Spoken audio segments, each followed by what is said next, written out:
Welcome back to Inspire Talks by RK. If you're listening to this, maybe it's because life wanted you to hear something today. Stay with me till the end. Sparkles the Christmas that fixed a broken heart sparkles. Christmas lights have a strange power. They glow the brightest when the world feels dark. And this is the story of Evelyn Carter, a girl who believed Christmas wasn't made for her anymore. Not after everything she had lost. The winter that changed everything. The streets of Maplewood shimmered with red and green lights. Children ran with candy canes, and carol singers filled the air with warmth. But Evelyn walked through it all like a ghost. Just a year ago, Christmas had been her favorite day. Her mother used to wake her up with hot chocolate, decorate the tree with her, and whisper, "Christmas is not a day, Eve. It's a feeling." But now her mother was gone, and Evelyn felt like the whole world had forgotten how to breathe with her. She worked late shifts at a cafe, came home to an empty apartment, and scrolled through pictures of families celebrating. And every time she passed a Christmas tree in someone's window, her heart whispered, "That's not for you anymore."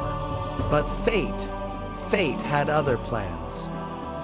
The Old Man by the Bench. On Christmas Eve, after her shift, Evelyn walked past the frozen park. That's when she saw him. An old man sitting alone on a snow-covered bench, feeding crumbs to the few brave birds who dared to stay for winter. He looked up and smiled. "Cold night, isn't it?" "It's just another day," Evelyn muttered. The man chuckled softly. "That's what people say when they're hurting." Evelyn paused.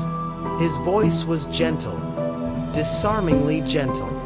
He introduced himself as Mr. Bennett, a retired schoolteacher.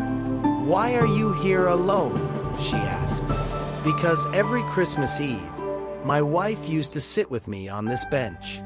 This is my way of remembering that love doesn't disappear just because people do." Evelyn felt something shift inside her chest. The old man looked at her carefully.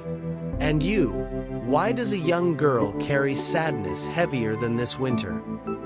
She didn't know why, but she told him everything. About her mother, about the empty apartment, about how Christmas hurt more than it healed. He listened without interrupting, without judging. Then he said something she never forgot.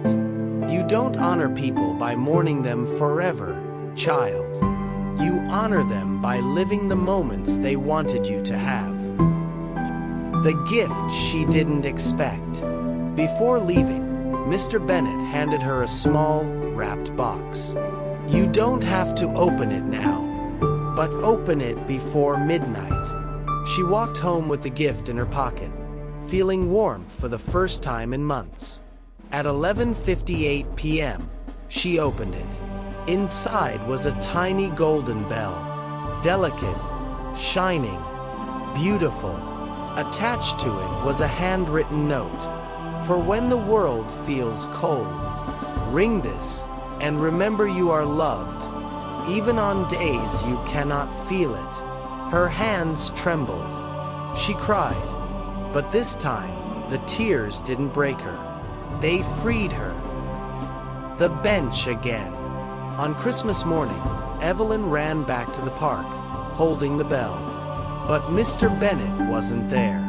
A woman walking her dog noticed Evelyn looking around. "You're looking for the old man, aren't you?" Mr. Bennett passed away 2 years ago, on Christmas Eve. Evelyn froze.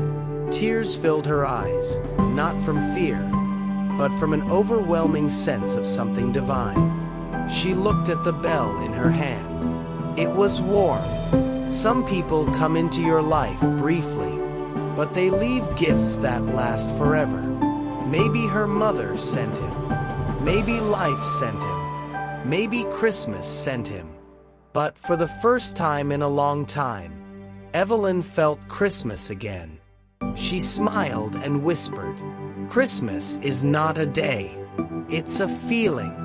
and the bell rang softly in the cold morning air, like a heartbeat returning home.